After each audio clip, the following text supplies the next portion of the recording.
Hello, everyone. This is Cheryl Abram, and this is my Cyber Training with Ypifany channel, where we are literally going to change the landscape of learning when it comes to cybersecurity training. Okay, so today I want to talk about something. I've been having several conversations on Facebook and LinkedIn, and I was going to talk about something totally different, but because of those conversations and some other things I was reading, there's three things that I want to talk about today.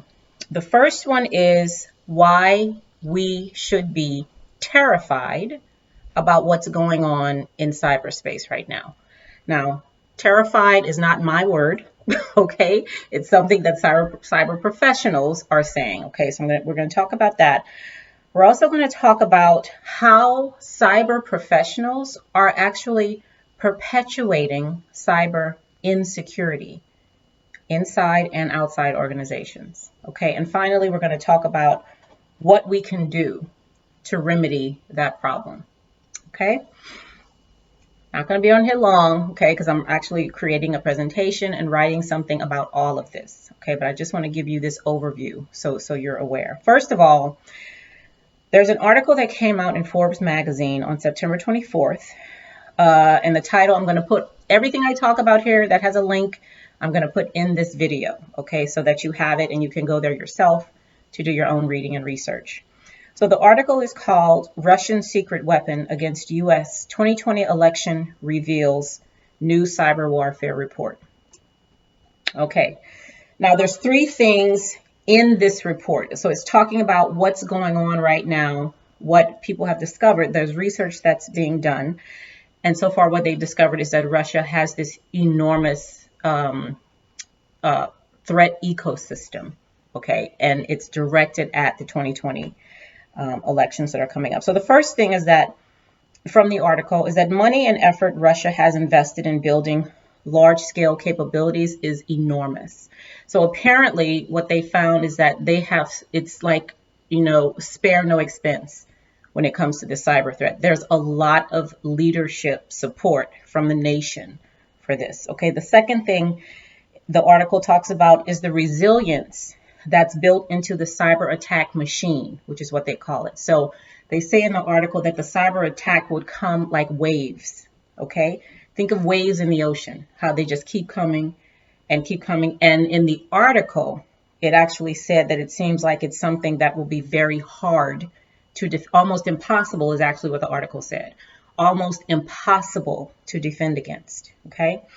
Now, the third thing I want to bring out, they talk about, and they have in the article a really nice picture. And once I learn to edit well, I'll be able to show you pictures on this.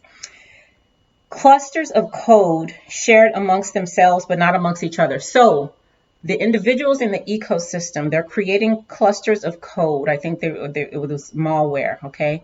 And typically, from what I gathered, when you find some malware or some code, you can usually trace it back to something else, kind of like spaghetti, right? You just continue to pull it out and you trace it back to other things. Well, they're saying the way this is set up, that each cluster has its own code and it cannot be traced to another cluster, right?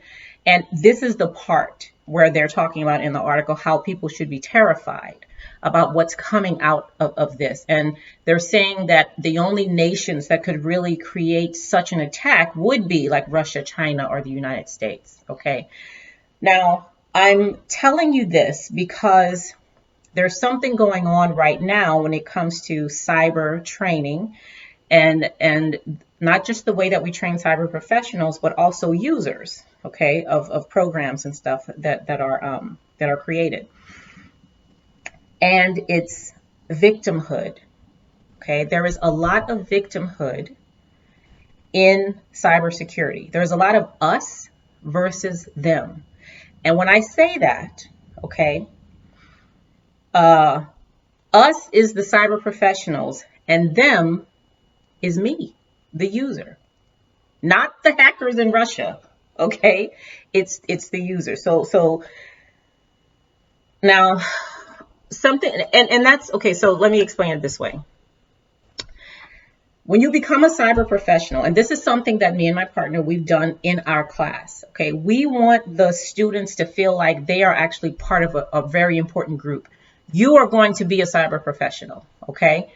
And this is what you're going to learn. This is the language you're going to use. Okay, you're going to be talking about command line. Something that we want to do in the class is have them write down words that they hear that they don't understand. Because as a cyber professional, you're learning a new language.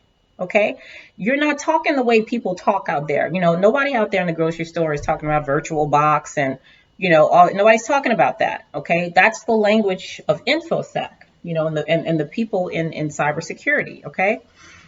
So there's that. So you are set apart, okay, as a cyber professional. You are in your own group. And this is great, okay, because this kind of stuff, this is social identity theory, right? And social identity is very good. We want them to have a sense of self-esteem, okay? We want them to feel set apart, right? Because they are doing something noble and special, right, as their job. Another thing that we've talked about doing is referring to participants as cyber professionals, not just as students, okay? Because again, we want them to start building a certain identity and self-esteem to know that this is what people in this group do, as opposed to people who are not in the group, okay? This is how we move. This is how we navigate the world as cyber professionals, which is great. We want them to take pride in that. But what's happening is that when we train, okay, now again, this is Cybersecurity Awareness Month, all right? A lot of y'all out there are going to be training people like me. You're going to be training users, okay? What we have to understand is that just because the user is not a part of the cyber professional group, that doesn't mean they're stupid, okay? Or they're like I said in another video, how it's very common for people to say that users are the weakest link, okay? When you're looking for the idiot in the room when it comes to cybersecurity, you look at the user, okay? You don't look at the infosec or the cybersecurity professional, all right? That's not what I'm saying. I'm just telling you that's what you hear a lot, you know, in the cyber realm. But that's not conducive to security, and let me tell you why. Because that's called victim blaming. All right. Now, for those cyber professionals that are looking at this video, you might feel some type of way, okay, with what I'm about to say, but that's all right, okay, because that's what's required in learning, okay. Victim blaming is rampant in cybersecurity, okay, the same way it's been rampant in law enforcement, all right. Now, if you go back to the story that I just told you, the article about Russia and what they're doing and how they're gathering all their things together, the article said terrified. We should be terrified about what's happening, okay? Who has time for victim blaming, okay? Who has time for that? Like, why? You have all this stuff going on over here. And I say who has time because, okay, so let me give you an example. Now, victim blaming is common, right? And it's actually been part of criminology for a very long time until like the 70s and 80s when research started to come out about how, you know, victim blaming is not conducive to anything positive, right? So what used to happen is that in law enforcement, they actually had a scale, like I think it's from 1 to 6, where when a crime happened, you rated the victim as a 1, and 1 means the victim had nothing to do with the crime. 5 and 6 said, okay, the victim had a lot to do with the crime, with what happened to them, okay? So there's this one, again, I said I'm creating a presentation, and there's this one slide where I have a picture. It was in a magazine, okay, where it said 1 in 3 reported rapes happen when the victim has been drinking. It didn't say 3 in 3 rapes happen when the rapist decides to rape, okay? 1 in 3 happens when the victim has been drinking. That's victim blaming, okay? And I'm not going to go into it in too much detail here, but it's important here because the problem in infosec, the problem in cybersecurity is not me. The problem is whoever it is trying to attack, right? That's where the problem is. So when we victim blame, what we do is, so there's 2 things that we do when we victim blame. The first is we take attention away from the actual accountable party. Okay? We take attention away from the person trying to break into the house by asking me, well, what were you wearing? Okay? The second is we damage the self-esteem of the user. When we keep telling the user, you are the weakest link. You are the weakest link. You're the reason why, you're getting attacked. Okay? You're the reason why your bank account got broken into. That damage, and in any situation, I'm not just talking about cybersecurity. Okay? Think of any situation where you are actually blaming the person for wearing perfume or for wearing a skirt that was above her knee, or for going to jail, because what happens to men, in jail. Okay. So we have to stop telling users that they are the weakest link, because that just perpetuates the cyber insecurity. Okay. Because now that makes me, as the user, okay, I'm the weakest link. I'm the reason why all this is happening. Okay, now the problem really seems, really big. I'm the reason why Equifax, my Target and OPM and all of that, it's my fault. Okay, so but when you victim blame, you mess with a person's self-esteem, and you really make them, ambivalent about really trying to do something about it. Okay, you make them feel helpless a lot of times, right? It backfires. What you try to do, what you wanted to do when you victim blame, is for people to change their behavior and don't wear that short skirt again, or don't drink when you go out again. Okay, and you won't be assaulted. Okay, that's what you want to happen, but that doesn't happen, because that's not how people work. Okay, and I'm talking about all this because what's missing in cyber training is that very human aspect. Okay, I told somebody today on a discussion we were having on LinkedIn, I said, to be cyber secure takes more than manipulating ones and zeros. Mindsets and the way people think can be just as detrimental to security as brute force attacks and phishing. Okay, the way you go into these cybersecurity settings and train people, okay, and help them practice. What kind of attitude are you going in there with? Okay, because that also helps determine what the outcome is going to be, and if users are really able to take what you're saying and do something with it. Okay, so what needs to happen? Let me get to the solution. Okay, what needs to happen is that we really need to give more attention to accountability. Accountability is not blame. Okay, accountability is where you have control of something. So the training that we provide for both users and cyber professionals, if you work in InfoSec, this is something that in Cybersecurity Awareness Month needs to happen with those who are already cyber professionals, right?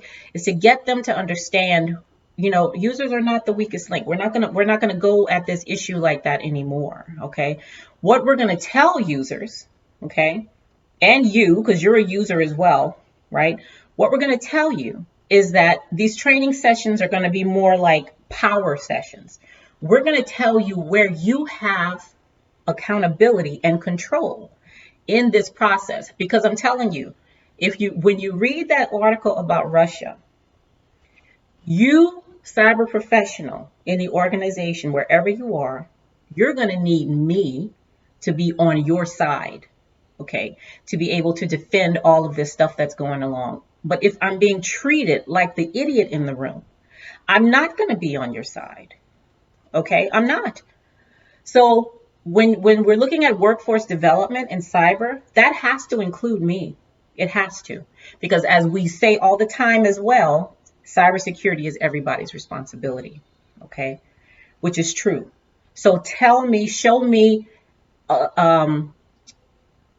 how and where I have control. Everybody likes control. Okay, we all do. I want to see where I have power. Okay, and that's how we need to approach it. That's the language we need to start using. Users have power. Okay, you have power to help us all be able to not just defend the attacks that are coming against us, but to be on the offense, you know, not just react to what's happening, you know, in the world, react to all the cyber attacks, but actually be creating something, okay? You know, being on the, you know, being the creator for a change instead of waiting on hackers to create these things and then defend against it, okay? That's the side that we want to be on, all right? So what we want to do is read that article on Russia, see what the threat is, because it's huge. And it's not just that article. These cyber things, they happen every day. All you got to do is subscribe or go on Twitter or something and, you know, subscribe to some cybersecurity magazine. I promise you, you'll see something every day, all right? And with that kind of effort being put into attack, we have to approach what we're doing. And when I say we, I'm including myself in the cyber community, okay? We have to change what we're doing so that we all can be working together to be cyber secure, not just as individuals, right? But as an entire nation, okay?